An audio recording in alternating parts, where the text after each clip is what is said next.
Hello. Today we're going to be discussing community-based drug rehabilitation, its current situation, and current gaps in policy and implementation. Today we're joined by Attorney Buck Labastilla. If you want to introduce yourself. Yes, hi, I'm Sikini Labastilla. My nickname is Buck. I work for the city mayor of the city of Caloocan as the executive director of its Anti-Drug Abuse Council. Okay, great. Can we get a little bit of background on the current policy space surrounding community-based drug rehabilitation? Okay, the short answer to that is that it's not provided for in the law. So there's a big gap there. There's a lot of memoranda being issued by the Dangerous Drugs Board for the let's say telling the LGUs to activate their own ADACs, and even the barangays to activate their own respective ADACs.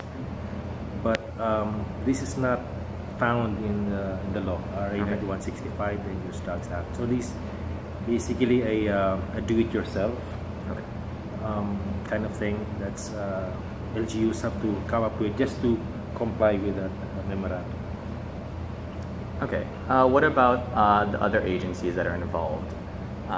Because this is a multi-sectoral, multi-agency issue, it kind of requires a lot of different organizations to work together. What's been your experience with that? Right. So it just came up in the news now.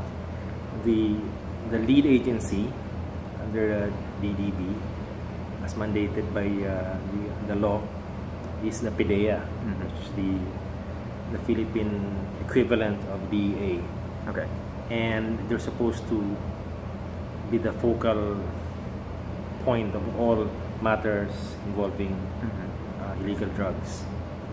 So PDEA, through the DDB, has access to almost all the agencies of the government, health, social work, local government, what do you have?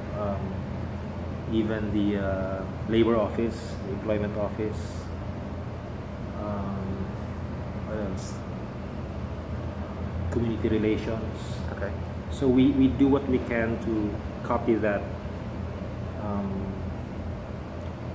that relationship between PDEA and all those national agencies. We try to copy that in our own ADAC. Okay. So when you say we, you're meaning your city anti-drug abuse council. Yes. So we set up shortly after President Duterte came into power. We scrambled to form or activate the ADAC of Caloocan, much just like almost everyone else. By doing that, we thought of which agency would be able to help us the most. We started with health and of course social work, and then the other departments just came along. For livelihood, we need a lot of help from the it used to be called the LIRO, Labor Industrial Relations Office. It's now the Employment Office. It's called PESO. And but this is from the LGU side. Okay. The other end, of the other side of the coin, is of course the civil society, and specifically the church, which has been very active in informing these responses based on community. Okay. So you mentioned working with the Department of Health and Department of Social Work and Development. Do they have any policies now regarding your community-based drug rehabilitation program in Caloocan that are helpful or hurtful? What can you say about their support? Okay. Department of Health was one of the first to respond to the need. In the law, RA 9165, the law does not recognize kinds or levels of addiction. Okay. you're either a user or you're a pusher or a big-time drug dealer. You know, it doesn't say if you're a you know, a shallow user, like or an occasional experimental user. Okay. experiment. So DOH was the first to come up with that in their initiative and trained as many persons as they can per LGU, especially in the NCR, on the methods of screening, let's say, users. Because at that time, there was a need to do that because a lot of people are supposed to be surrendering. Right. So we needed to categorize which one are the hard cases and which one can be treated outpatient. And after DOH, I think so, it came up with a screening seminars, but funny enough, it has not until now come up with a memorandum.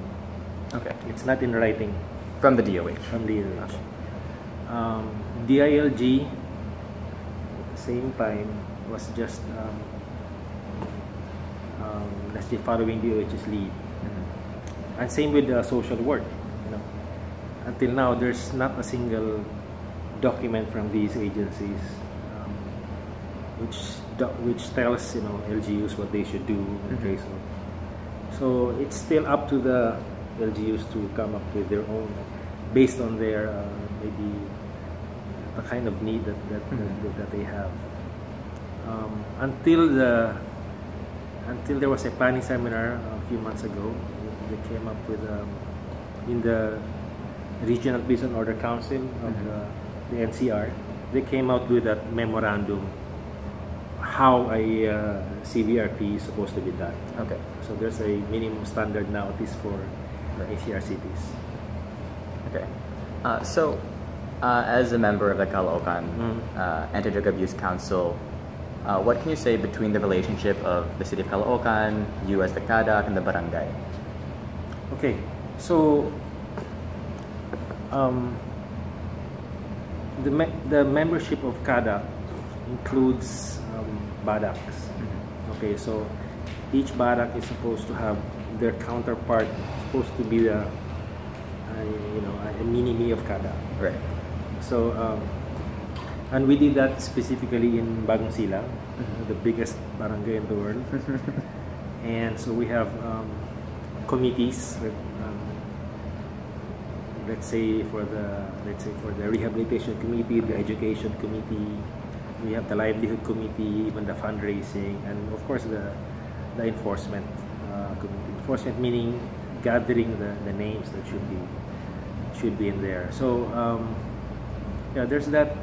And so I'm supposed to supervise or monitor at least how these BADACs are responding, whether how active they are, how much money they're putting in their these programs, and what kind of action plans they have.